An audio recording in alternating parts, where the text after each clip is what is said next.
नमस्कार दोस्तों, मैं दीपक रावत आप सभी दर्शकों का मां काली सम्मेलन में स्वागत करता हूं। दोस्तों, प्रसिद्ध कालिका मंदिर बिरुखाल ब्लॉक से लगभग 20 किलोमीटर दूर और स्यालिया ब्लॉक से लगभग 30 किलोमीटर दूर कुमाऊं और गढ़वाल के बॉर्डर पर स्थित है। मंदिर में पूजा अर्चना की जिम्मेदारी बडियारी वंशज गढ़वाल अल्मोड़ा को दी गई है, जो सनातन रूप से आज भी इसका निर्वहन कर रहे हैं। मंदिर वर्ष भर श्रद्धालुओं के लिए खुला रहता है और प्रत्येक 3 साल बाद एक बड़ा मेला होता है, जिसे स्थानीय भाषा में जतोड़ा भी कहते हैं। दोस्तों, ये तो था मंदिर का बैकग्राउंड।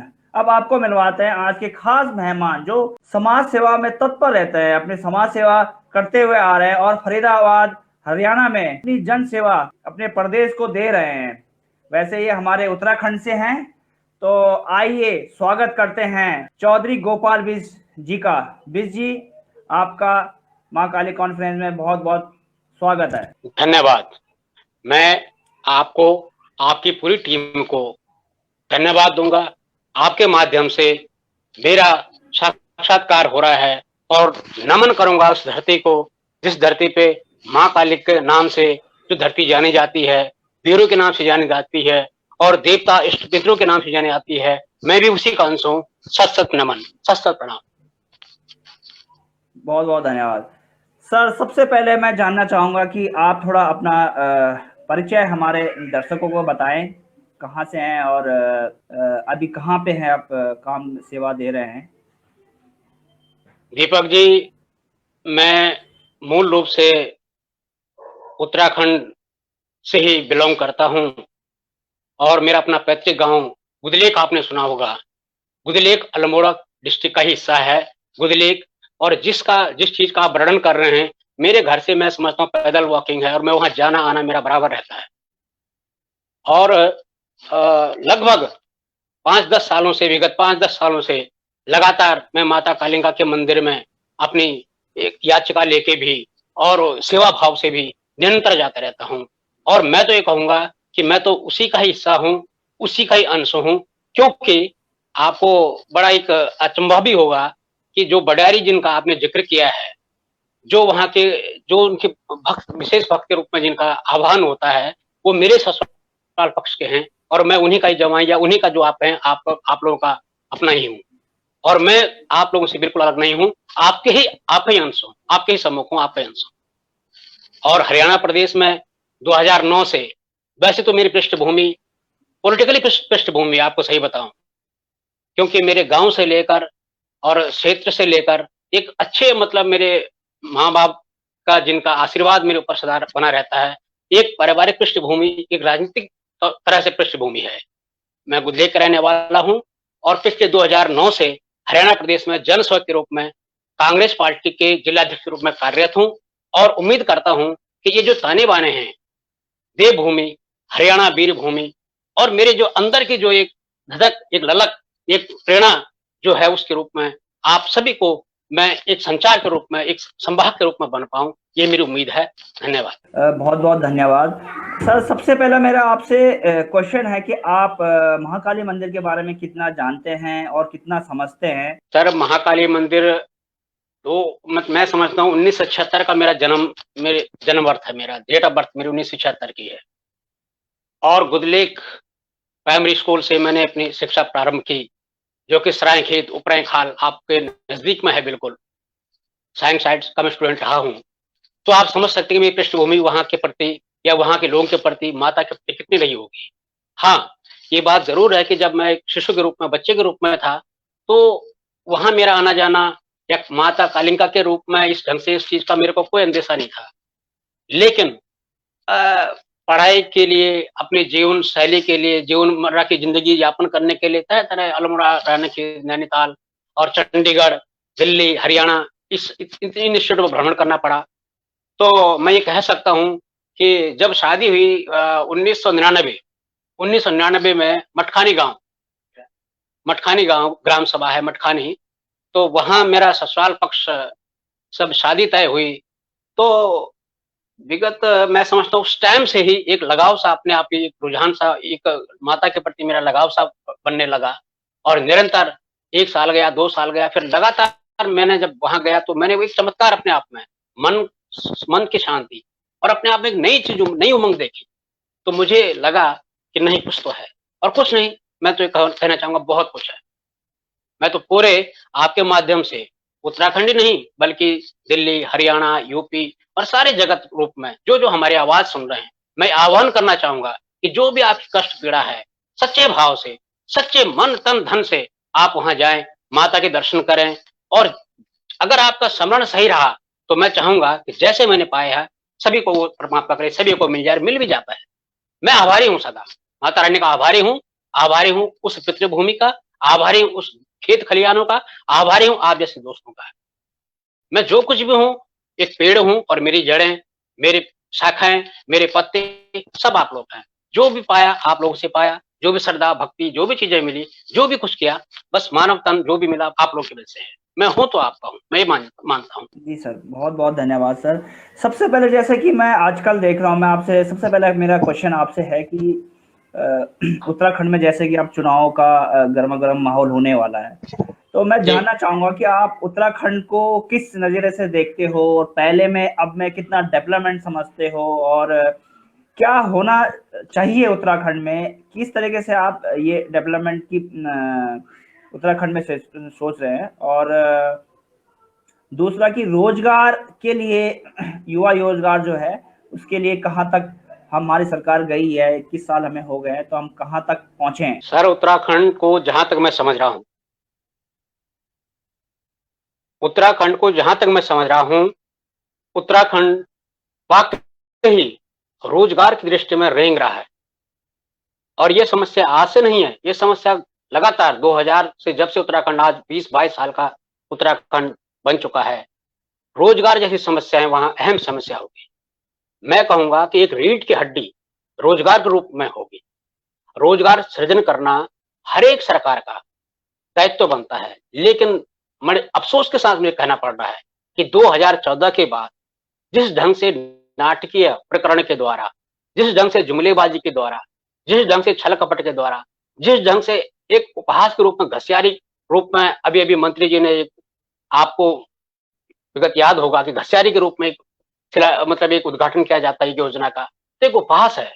मेरे मित्र, उत्तराखंड आज देख रहा है, अपने खिड़कियों से झांक के देखता है कि रोजगार कहाँ है। एक छोटा सा प्रदेश है, इस प्रदेश की कोई बहुत बड़ी उम्मीद नहीं है।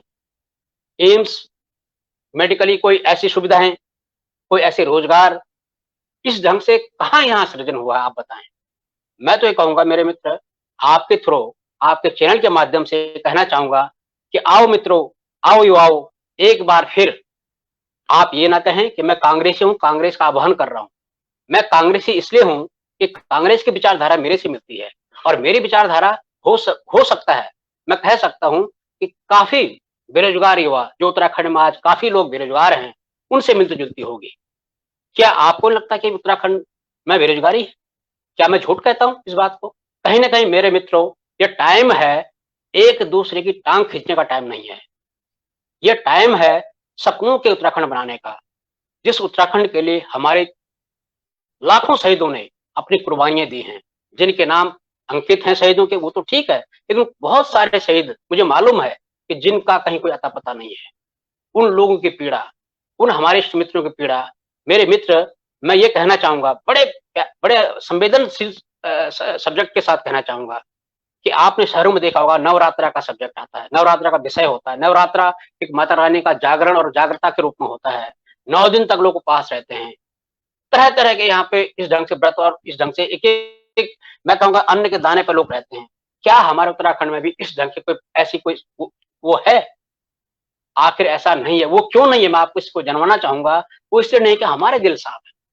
हमारा हर एक, कहावत है कि कंकड़ कंकड़ शंकर शंकर, कंकड़ कंकड़ जहां का शंकर शंकर हो, उसको कोई उपहास या उसको कोई और सेवा भक्ति करने का कोई ऐसा कुछ करना जरूरी नहीं होता, क्योंकि इनके दिल खुले हैं, इनके हर दिल में मंदिर हैं। आप उन चेहरों को देखें।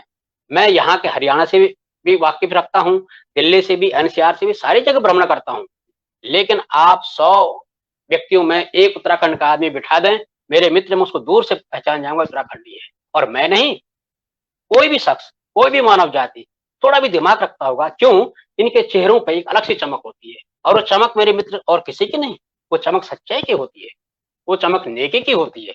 और इनको कुछ करने की जरूरत नहीं पड़ती। कोई वो रखें, फास्ट रखें, व्रत रखें, ऐसा कुछ करने की जरूरत नहीं होती, क्योंकि ये लोग किसी का दिल नहीं दुखाते। अगर आप दिल नहीं दुखाते हो तो आप स्वयं ब्रह्म हो, स्वयं परमात्मा के अंश हो। बस एक प्रेरणा सी होनी चाहिए मेरे मित्र। और इन प्रेरणा, आप ब्रह्म हो, ईश्वर हो, आप में कंकड़ कंकड़ संकर संकर तो है, लेकिन कहीं ना कहीं आज वहां का जनमानस एक लंबी सांस ले रहा है, जिस सांस में कि रोजगार पहली व्यथा है। रोजगार पहली व्यथा है, दूसरी व्यथा उसकी स्वास्थ्य को लेकर है।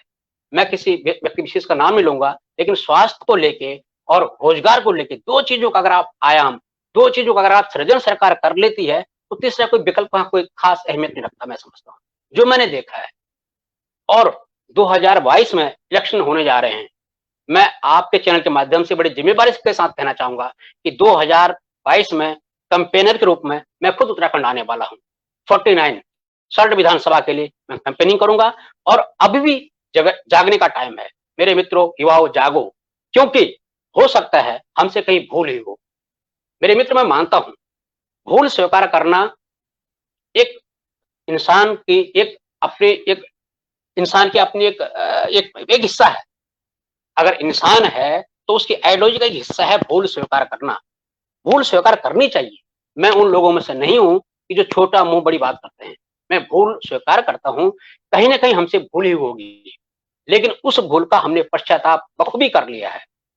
और मैं ये बड़ी जिम्मेदारी के साथ कहना चाहूंगा कि इस समय जो प्रदेश अध्यक्ष गणेश गोदियाल जी के रूप में आपको मिले हैं, हमें मिले हैं, मैं तो ये कहूंगा, आपने देखा होगा कि उनके अंदर कितनी सरलता, कितना उनका आपसे अपनापन, और कितनी अपनी बोली भाषा, और किस ढंग से वो उस चीज को अपना रहे हैं। आप जनमानस को आप वहां पूछ सकते हैं, घर घर जाके उस चीज का बेड़ा उठा रहे हैं।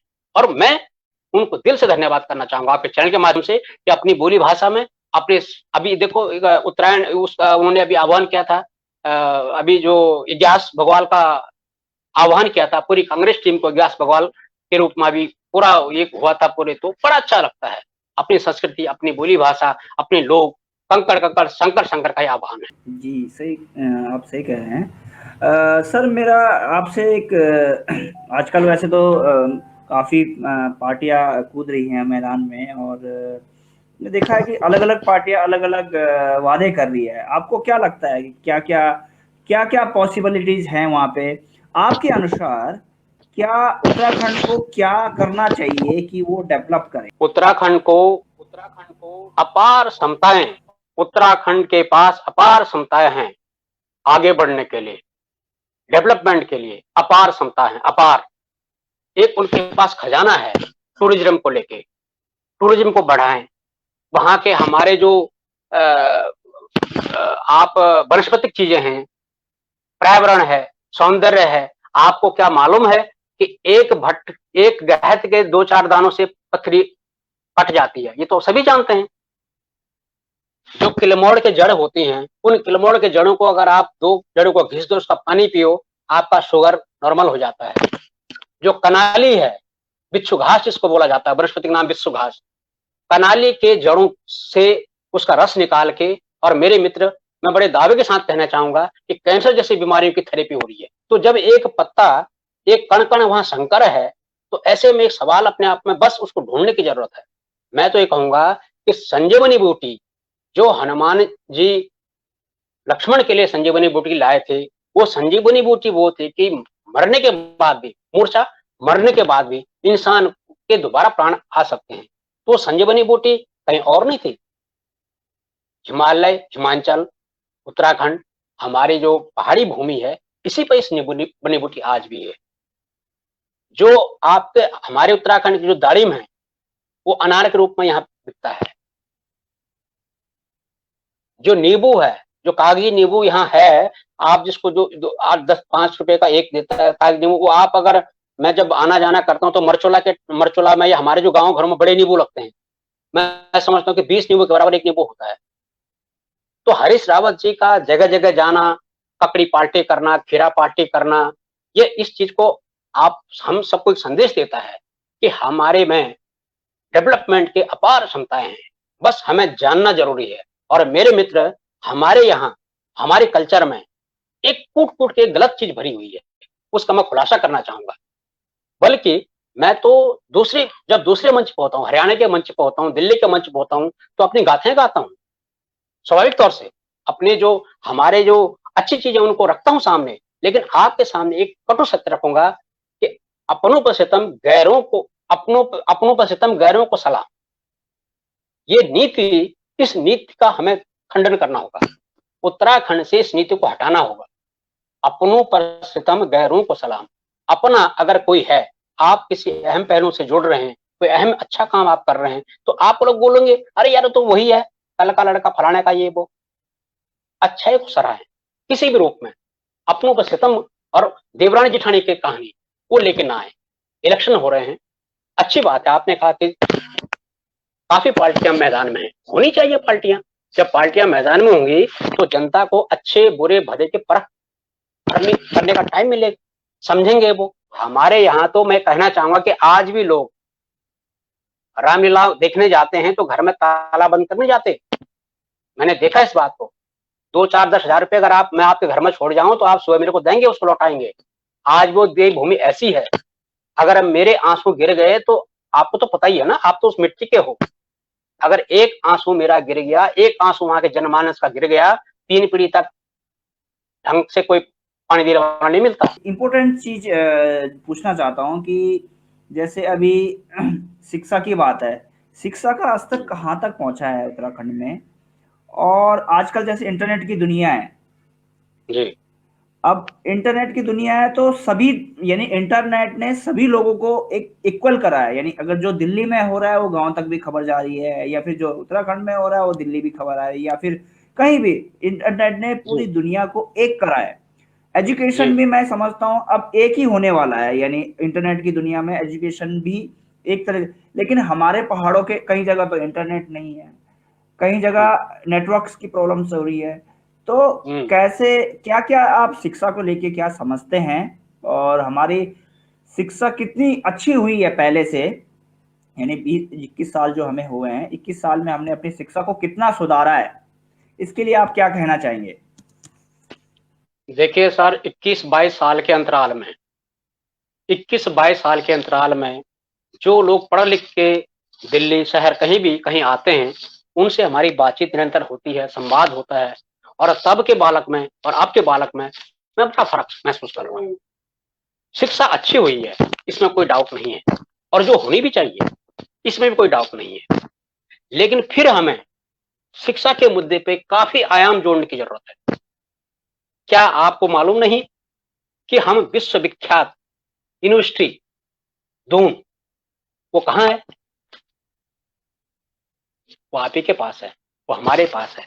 विश्वविख्यात मैं इसलिए कह रहा हूं कि लंदन में भी अगर आप कहेंगे कि मैं दून से पढ़ा लिखा हूं, तो आपको लोग समझते हैं कि हाँ कुछ क्वालिटी है। शिक्षा के आयाम और शिक्षा का स्रोत तो इसमें हम अतुल्य हैं, इसमें कोई दो राय नहीं। लेकिन जहां आपने दूर दरार गांव की बात करी है, तो ऐसा नहीं कि इंटरनेट आने से लोग शिक्षित होंगे। मैं इस विचारधारा को, आपकी बात विचार अगर ऐसी विचारधारा है तो उसमें मैं सहमत नहीं हूं। क्योंकि जितने भी लोग दिल्ली, हरियाणा, कलकत्ता, मुंबई, महाराष्ट्र जहां भी एडमिन के रूप में काम कर रहे हैं, वो दिल्ली का कोई आदमी नहीं है। एडमिन वो पॉइंट है, वो एक बैरिकेटर एडमिन वो जगह है जहां आपको न्यूट्रल होना पड़ता है, जहां आपको शिष्टाचार होना पड़ता है, जहां आपको तमीज तहजीब, आपके लीक लकीर मर्यादा सारे का व्याख्यान होता है। एडमिन में आज भी उत्तराखंड के हैं, हरियाणा के हैं, या इवन और स्टेटों के, वो उत्तराखंड के हैं, बिहार के हैं। लेकिन कहीं आपको दिल्ली का प्रॉपर कोई या शहरों का प्रॉपर कोई एडमिन में नहीं मिलेगा, वो वर्कर से मिलेंगे आपको। हाँ, ये जिम्मेवारी भी मानता हूं कि निचले स्तर पर भी उत्तराखंड के हैं, बिहार के, ये भी मैं मानता हूं। लेकिन सच्चाई ये भी है कि उन 1000 आदमी को जो डील कर रहा है वो भी बिहार का या उत्तराखंड का या अदर स्टेट का है। उसकी वजह एक है मेरे मित्र, जो मैंने जानी, जो मैंने पहचानी, तौर तरीके, सिस्टमेटिक तरीका।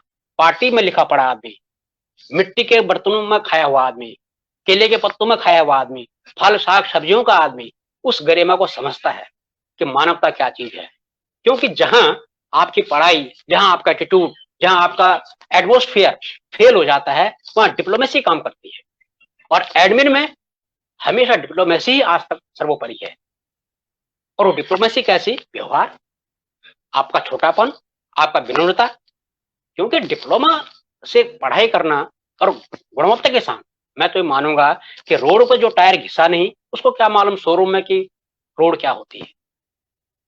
तो हमें फिर भी मैं कहूंगा, क्योंकि विकास का नाम कहीं रुक जाना नहीं, विकास का नाम चलते रह जाना है। और हमें 21वीं सदी में हम आज हैं, तो हमें 21वीं सदी में आज वाकई हम कहीं थोड़ा पीछे हैं। हमें आज भी नए शिक्षा का इंटरनेट के थ्रू हो चाहे किसी के थ्रू हो, संस्कारों को लेके, इंटरनेट का अगर हाथ में इंटरनेट हो तो पीछे अपने संस्कार, जो संस्कार के हमें भंकोरा बजाते थे, गली पाती करते थे, उसका स्मरण, बर्फों में पैदल चलते थे, उसका स्मरण। क्योंकि कोई नई चीज बनती है तो हमेशा अंतरिक्ष से टपक के नहीं आती। पुरानी चीजों का एक्सपीरियंस और नई चीज की रिक्वायरमेंट, दोनों को मिलकर एक नया तत्व, नई चीज बनती है। उसको कहते हैं नयापन। मेरे मित्र, नयापन में कहीं ऐसा ना हो जाए कि आप बिल्कुल रिमोट से बटन दबाए टॉयलेट चले जाए, रिमोट से बटन दबाए अपने बेडरूम में चले जाए, ऐसा ना हो। और आपको पैदल चलना बोले, फिर आप डॉक्टर के पास चलते रहेगा कि भाई गैस हो गई, बीपी हो गया, शुगर हो गया, थायराइड हो गया, इनका ये मेल नहीं होना चाहिए। इंटरनेट की दुनिया में आप आए, अच्छा सर, लेकिन पुराना जैसे मैं कह रहा हूँ, मेरे कहने का मतलब ये था कि इंटरनेट ने तो चलो हमें जोड़ा है, ये तो इसमें जी कोई दो राय नहीं है। और जहां जी तक मैं एजुकेशन में मैंने इसलिए कहा है, स्कूलों की जहां तक मैं बात करूं तो हमारे, मैं आसपास हमारे स्कूल है, ललितपुर है, हमारे साथ भी है, कुमाऊं में भी हैं, रैकेट है। हम्म कई स्कूलों में तो टीचर्स नहीं है, टीचर्स की जो स्टाफ है बहुत कम है। तो हम्म एजुकेशन का कई जगह तो ऐसे हैं जो लॉकडाउन के चक्कर में स्कूलें बहुत टूट गए हैं, ना उनकी मतलब उनकी देख रेख नहीं हो रही है। तो एक तो स्टाफ प्रॉपर नहीं आ रहा है स्कूलों में, जी जी जितने बच्चे हैं उतने टीचर्स नहीं है वहाँ पे। अब मैं बात कर रहा हूँ आपको कि जैसे शहरी क्षेत्र जो है, जैसे देहरादून हम्म है, देखो प्लेन्स एरिया में या सिटी जगहों में तो एजुकेशन बेटर है, लेकिन हम पहाड़ों की बात करें, उत्तराखंड में जो पहाड़ी क्षेत्र है वहाँ पे कहीं ना कहीं एजुकेशन में अभी भी वही हाल है जो पहले था। बहुत ज्यादा परिवर्तन मैं नहीं समझता हूँ कि बहुत ज्यादा परिवर्तन हुआ है। आपके हिसाब से आपको क्या लगता है कि अभी क्या सिचुएशन आई है और क्या क्या चेंजिंग होनी चाहिए उसमें? जहां तक मैं अभी तक अपडेट हूं, अब मैं कहूंगा तो आप कहेंगे राजनीति हो रही है। इस सरकार ने, बीजेपी सरकार 2014 के बाद कई स्कूलों को इन्होंने खुद बंद कर दिया है, उनकी मान्यता रद्द कर दी गई है। और ये बोला है कि यहाँ बच्चे नहीं है। और जहां आम जनमानस, आप जैसे भाई लोग जो कि धरातल पे काम कर रहे हैं, उनका कहना है कि स्कूल ही नहीं है। अब कितनी विडंबना है, यानी कि सरकार का, आपका यानी कि मेरा कोई आपस में तालमेल नहीं है। हमें स्कूल चाहिए, और जो हमारे 2014 से पहले पहले कार्यकाल में जितने भी स्कूल बने थे, प्राइमरी स्तर के हों, मिडिल स्तर के हों, उच्च स्तर के हों, इन्होंने सारे बंद किए गए। मैं आज भी आपको लगभग नहीं भी तो कम से कम 20-30 स्कूलों की तो मैं सोचे आपको जारी कर सकता हूँ। इन्होंने स्कूलें बंद करी। स्कूलों को बंद करना, हर चीज को बंद करना इनकी फितरत है, इनकी नियत है। मैं तो ये कहूंगा कि इसी बेस पे 2014 से पहले पहले, क्योंकि आज जो विकास आप कह रहे हो मेरे मित्र, अगर आप ये कहते हो कि हर घर हर गांव सड़क आ चुकी है, एक विकास के मायने ये भी हो सकते हैं। लेकिन आपको क्या मालूम है कि हर गांव सड़क ये योजना कब की थी? किन्होंने इसका मापदंड, पृष्ठभूमि किन्होंने तैयार करी थी? हमारी सोच प्रधान वाली सोच नहीं हो सकती, क्योंकि हम प्रधानी के नाम पे खड़ंजा लगवा के शिलान्यास नहीं करना चाहते। हमारी सोच में 2 साल लग सकते हैं, सिर्फ सोच में। पर मैं ये दावे के साथ कह सकता हूं कि 2 साल के बाद जो रोड मैप तैयार होगा, वो आपके 200 साल को तय करेगा। उदाहरण के लिए, कालिंका से सरायखेत, जहां बैंड वो क्या जगह है, वहां से कालिंका तक के लिए अगर रोड बनाना है, तो हम, अगर हमारी सरकार इसको बनाती है, हमारे इंजीनियर्स, हमारे लोग, हमारी टीम बनाती है, तो हम ये नहीं कहेंगे ये जल्दी बन जाए, बस इलेक्शन आने वाले। अपनी मैं भूमिका बता रहा हूं। हम ये कहेंगे कितनी वहां आबादी है, किस ढंग से मेला होता है। आज मेले में अगर 2 लाख आदमी हैं, तो आने वाले 12 साल में 30 लाख आदमी होंगे। उन 30 लाखों के लिए आना जाना उनकी किस ढंग से यहाँ ट्रैफिक होगा, उस रूट मैप दंड को लेकर हम उस चीज को बनवाएंगे। ये कांग्रेस ने काम किया। कांग्रेस के काम करने की नीति ये है जो मैं आपको बता रहा हूँ जी। सर मेरा अब एक लास्ट सवाल है आपसे। जैसे कि अभी एक हैशटैग भी चला था भूख कानून के ऊपर और युवा बहुत आगे निकल के आए थे, लेकिन अब मुझे लग रहा है वो थोड़ा दब गया है। अभी इसके बारे में बहुत ज्यादा चर्चाएं नहीं हुई हैं। आप भू कानून को कितना समझते हो कि लागू हो सकता है या नहीं हो सकता है, कहाँ तक लागू हो सकता है, और आप उसके बारे में कितना जानते हैं भू कानून के बारे में? सर, जहां तक सोशल मीडिया के माध्यम से भू कानून को एक हमारे मित्र को विश करके हैं, मेरे कलीग हैं वो, उनका नाम अभी मैं याद नहीं आ रहा, तो उनका एक संदेश मिला, उनसे मेरी बातचीत भी हुई और मैं व्यक्तिगत रूप में भी और कांग्रेस पार्टी के प्रतिनिधि या कांग्रेस पार्टी का सदस्य होने के नाते भी मैं ये कहूंगा कि हिमाचल में अगर भू कानून है तो उत्तराखंड में क्यों नहीं, और उत्तराखंड में क्यों नहीं, उत्तराखंड में पहले था, उसको हल्का रूप किसने दिया?